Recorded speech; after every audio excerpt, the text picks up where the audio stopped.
recent report that came out for the Center of Disease Control, there's a 56% increase over the past decade of suicides in young people.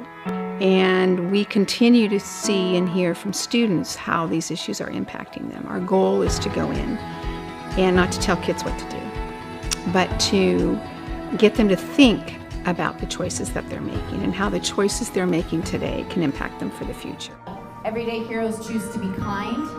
Everyday heroes choose good friends. Everyday heroes choose to say no. It just takes one person. You guys, you. Just one person making these choices of an everyday hero can change the entire world.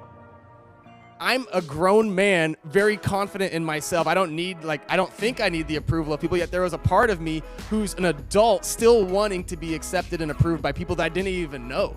And so I saw the followers go up, you would see the likes go up and the views go up, and you're like, oh, why is it not getting to this? Why is this not happening? Why am I not getting more likes or more follows? And you start to almost, if you're not careful, view yourself through the lens of the numbers that you see on those videos. That is way too much right here. Can you actually just put some of that back in there for me? Can you go ahead and fix that? Because that's too much.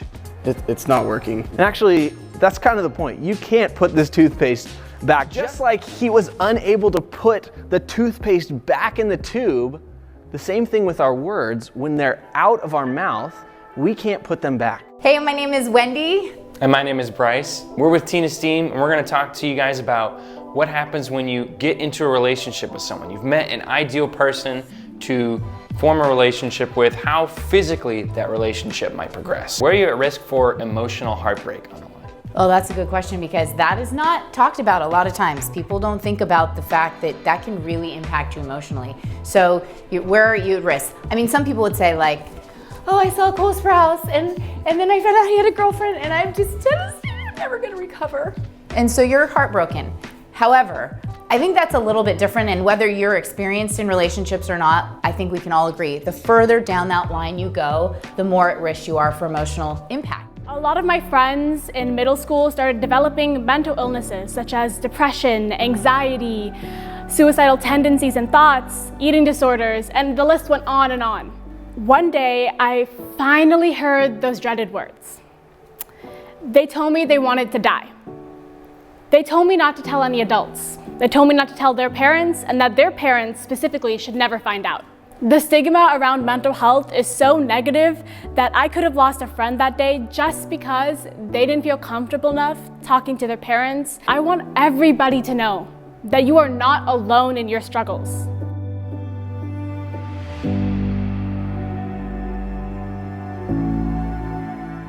Varsity freshman year for wrestling, I had decent grades and I was never not high. Marijuana it's gonna start controlling you before you know it controls you.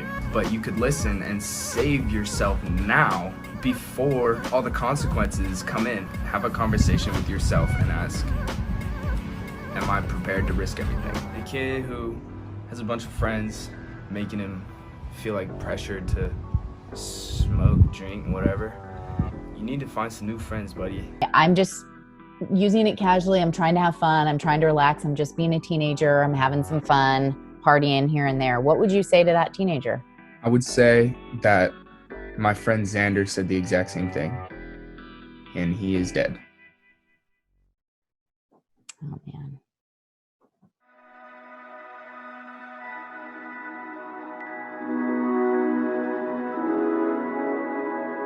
Teen Esteem is a great program, and I've been to some of the auctions. It's a good community-based program. A lot of times as parents, as community members, we may look for this short-term win, the win that wins today, or maybe even tomorrow, but we really need to stay focused on the win that wins 20 years from now, 30 years from now, because we're making, molding, and creating good people. Thank you, Team Esteem. I loved it. I'm so grateful for these two talks. I was informed of so many things. I feel more secure as a teen after all the pressure these years are.